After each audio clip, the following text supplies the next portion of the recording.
and welcome to another LeetCode problem. Today we're going to be doing the problem of the day for June 28th, path with maximum probability. And so in this problem, we're given a undirected weighted graph of n nodes. And so let me show you what that's going to look like. So for let's say this first example, we have n nodes and they are 0 indexed, I believe. And the edges are weighted. So for this edge, we have 0.5, 0.2, 0.5. And we're simply trying to get from the start to the end. So like the start is here, the end is here, with a maximum probability. And so in this example, we can get here two ways, right? We can get here this way, which would give us a probability of 0.2. And for probabilities, the way to calculate probabilities, you have to multiply all the probabilities for everything you go across, right? So you go that way or you go this way, which would be 0.5 times 0.5. Which is 0.25, and so that's going to be the answer for that one. So let's take a look at example 2.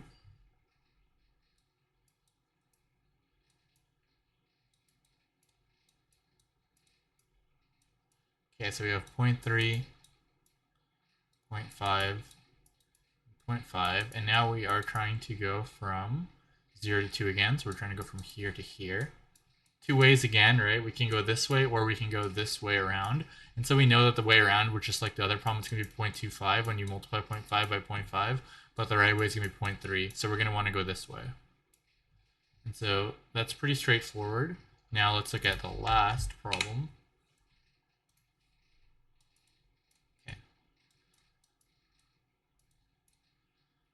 0.5, we have this. And we're trying to go from 0 to 2. But you see there is no path from 0 to 2. So if there's no path from 0 to 2, you can't actually get there, so you would return 0.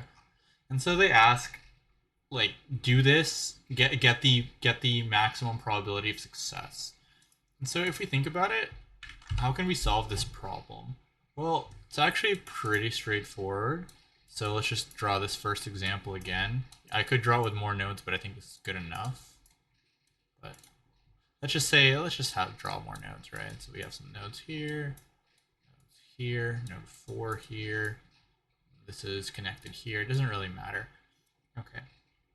So pretty much this is like the cookie cutter shortest path problem, except like think about if we were asked find the shortest path from 0 to 3, right? So this is just cookie cutter Dijkstra's algorithm, and pretty much all you do is you make an adjacency list of every node and every node it can go to, and then you put the start node into a heap. And so let me show you what that looks like. Let's say, just for example, imagine these are paths. And now instead of, we just rephrase it a little bit to get what we need. So imagine these are paths, like this is value 1, 2, 4, 5, 6, and so on, right? And so the way it would work is, let's say we're trying to get from this to 3.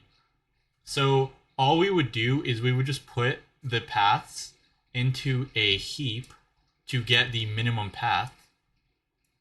And then we would just, for every single node, we would just try to visit it and then put in the children of that node. So for example, let's initialize this heap to, so let's just give it path length 0, and then we're at node 0. Okay. And now we're going to be popping from the heap until it's empty or until we get to this 3. So when we pop a node, what we have to do is we have to take a look at its neighbors, and then we have to take a look at how far it gets to get there. And also we do need a visited set to make sure that, like, once we do visit a node, so let's just have a visited set over here. Once we do visit a node, we don't visit it again. We don't want to like loop, right? Like we don't want to go from 0 in a circle and so on. And so we're going to pop this node, and we are going to put the 0 node in visited. Now we're going to go to its neighbors. So, and we're going to make sure they're not in visited. So neighbor 1 is going to be path length 1.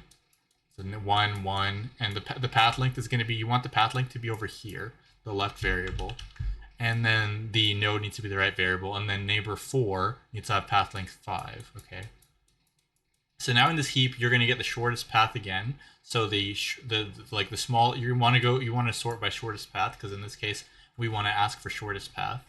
Okay, well, how do we do that? It's pretty straightforward. So now we pop this node and we check its neighbor. So we visited this node, so we can cross this out. Now we visited this node, and we can check its neighbors, but we want to only add neighbors that we haven't visited. So this node actually has neighbors this node, but we've already visited, so let's just draw this like in a circle, right? Like this neighbor has this node and this node, but we've already visited the 0 node, so we don't care about that node there.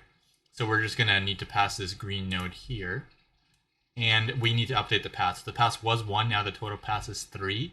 So let's actually pass that in. So we're gonna say the total path length is 3, and then the node is now 2.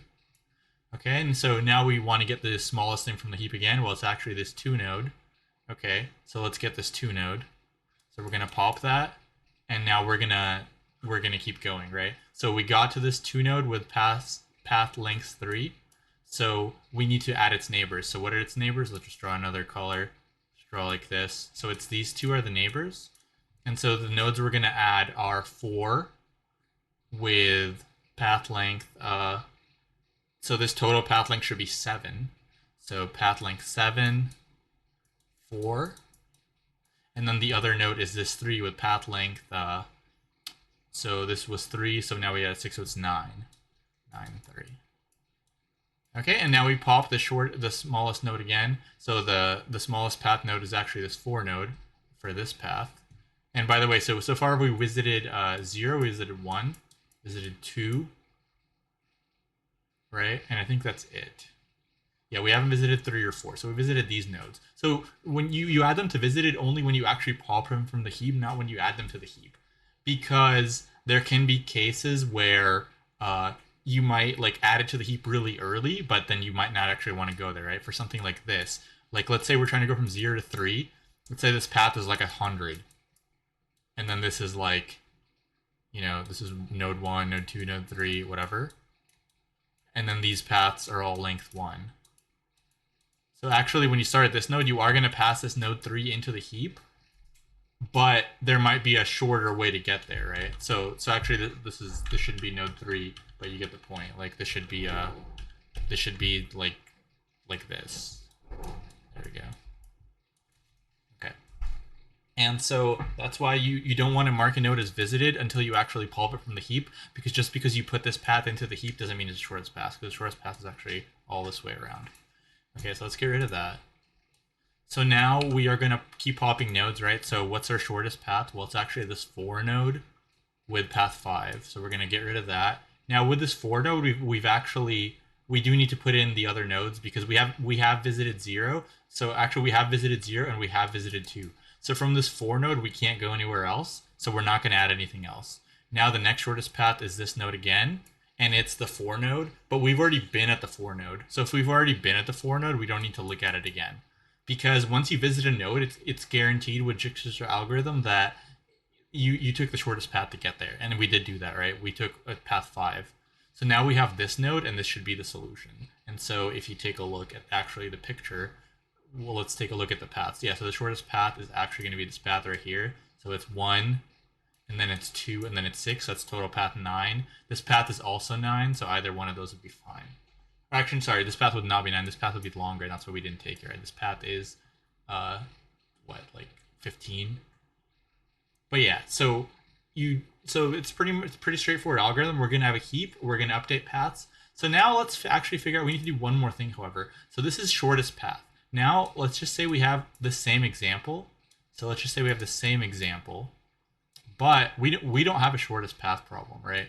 Our problem is highest probability. And so we just need to figure out what variables we need to change to make the highest probability fit our shortest path. Pretty straightforward. So let's think about how we would have a longest path. So longest path, because this is a min heap, all we would do for a longest path is we would put in negative numbers, right? So if we put in negative numbers into this heap, then they would be, the biggest negative number would be returned first, right? So if this heap had some like, you know, arrays where the path length was like negative 12, negative 10, negative 8 or whatever, it would return this one first, and then you can just simply, so you can pass in your paths as negative, and then once you get, you know, the longest path, which will be returned first because it's a min heap, so we make our numbers negative to make a min heap give us the biggest numbers, then we would return that. And so you can do the same trick for probabilities. If you want the biggest probability, all we have to do, like let's say this is like 0.5, 0.3, 0.5, 0.5, like 1 or something. all we're going to do is we're going to pass in our initial probability. So we're going to pass in the starting node, and we're going to pass in the initial probability to be -1. And then once we like the way to, because for shortest path you add paths, right? For probabilities you don't add. So like if we're at this -1 and we go down this path, to get the total probability now we'd have to do -1 times 0.5. So for probabilities you multiply, and for paths you add, but it's the same basic principle. Like as you go down in paths, you just keep multiplying by whatever path you took. So like if you take this path, now you'd have to multiply by 0.5 again, and so on. And so you'd have this negative number, and because we made our number negative, our heap is going to have negative probabilities. So it'll have like -0.5, -0.3, and so on. And if you think about it, since it's a min heap, this -0.5 will be returned first. So because we initially made our probabilities negative, we're going to get the biggest probability. And so the way to make this go from a shortest path to a longest probability or biggest probability is you would just think, how do I turn shortest path into longest path? And now how do I turn path into probability? Pretty straightforward. Instead of adding, you just multiply. And everything else is just cookie cutter Dijkstra's algorithm. So I actually have the code here, and I'm going to share and go over it. And so here, so what we need to do is, this is pretty straightforward. I think I've done a couple other Dijkstra's problems. For every single, we need to make a dictionary of paths, and then for every single node, we need to append an array of the node that it goes to and the probability. And so once we're at a node, we can just, we're going to have to iterate all the nodes that node can go to, and we have to check if they're not visited. So we're just going to append the node that it goes to and the probability. And the index in success probability lines up exactly with index and edges. So like for this example, the path from 0 to 1, this path right here will have probability 0.5, and then the path from 1 to 2 will have probability 0.5, and so on. So you can just use the index and edges, and then whatever index you use in edges, the success probability will have the same thing. And so then we make a heap in our initial, you do this all the time in Dijkstra's. So you make a heap, and then the initial element you want to put in is going to be the starting location and then the starting path. Usually your path is 0, because like let's say if you're trying to go from 0 to 2, usually your path length is 0. But here, because for probability, you're going to keep multiplying, you want a 1, because you want a starting number to be a 1 because you're going to keep multiplying. If you make it 0, our probability will always be 0. And yeah, I put in a -1 just to make sure the probabilities in the heap are always negative. And then we don't have to like multiply by negative numbers again. We can just keep this negative, because a negative number multiplied by a positive number will always stay negative. So then we just go through the heap and we pop nodes, and we say if the node is the end node, then we just return whatever probability that is times -1, because remember that our probabilities in the heap are negative. And then we have one more thing. So we have this visited set, and we're going to throw in our start node into the set, because we're going to say we visited the start set, or we visited the start element already. We don't really need to put it in again. And so now it's pretty straightforward. Once you pop a node, if it's not the end node, you just like, let's say you pop this 2, you just check every path from the 2, and you check every node that it can go to. And if the node hasn't been visited before, then you push it onto the heap. And so this is how we would update the probability. We would take whatever the probability is to get to our node. Like let's say to our node, the probability to get to there, it's going to be negative, right? So it's going to be like -0.6. Whatever path we take, we just multiply that number times the path we take. So like if we go from this 2 to the 0, it would be -0.6 times 0.3. So that's what we did here. So we did the node probability times the probability, and then we just add, so path is really like the next node we're going to. And then, so if we've iterated through the whole heap, but we haven't found a solution, that means we couldn't get from our start to our end, because from every single node, we're going to append every path we haven't visited before. And so if we've tried every direction, that means we can't possibly get to our output, and that would be something like this, where they'd have to not be connected. That'd be the only way. Okay, and that's pretty much going to be it for this problem. So let's actually run it. You can see it works. And yeah, I didn't want to code it because I'm doing a lot of coding today, so I didn't want to like have to debug. But it's just pretty straightforward cookie cutter Dijkstra's. As soon as you recognize that the probability is the same as a path, it's pretty straightforward. You just use a min heap to get probabilities, and if you want max probabilities, you just use negative numbers instead of positive numbers. If this asks for min probabilities, you would just change this -1 to a 1, and that would give you min probabilities. Okay, now let's think of the time and space. And I'm not a huge fan of doing time and space for Dijkstra's, because a bunch of different people write a bunch of different things for it. So like you can ask 5 people what the time and space for this is, and they'll give you like 5 different answers. So I'm just going to say as like my solution, but don't quote me on it, is this paths will have, let's say E is the edges and V is the vertices. So, or N is the nodes or whatever. So this paths will have E edges, and then so technically the complexity given to the heap, like the average complexity given to a heap in Jigsters, is actually this.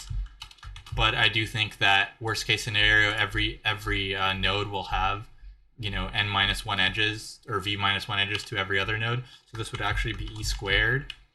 So this would be like e squared, because there would be more edges. But the thing is, in logarithms, log e squared actually simplifies down to this. It simplifies down to 2 log e, and then that's just constant, so it's actually this. But like I said, don't quote me on it. For this kind of problem, I really hate doing time and space because everyone says it's different. So, and then for the space, I'm going to say that this path is going to take e amount.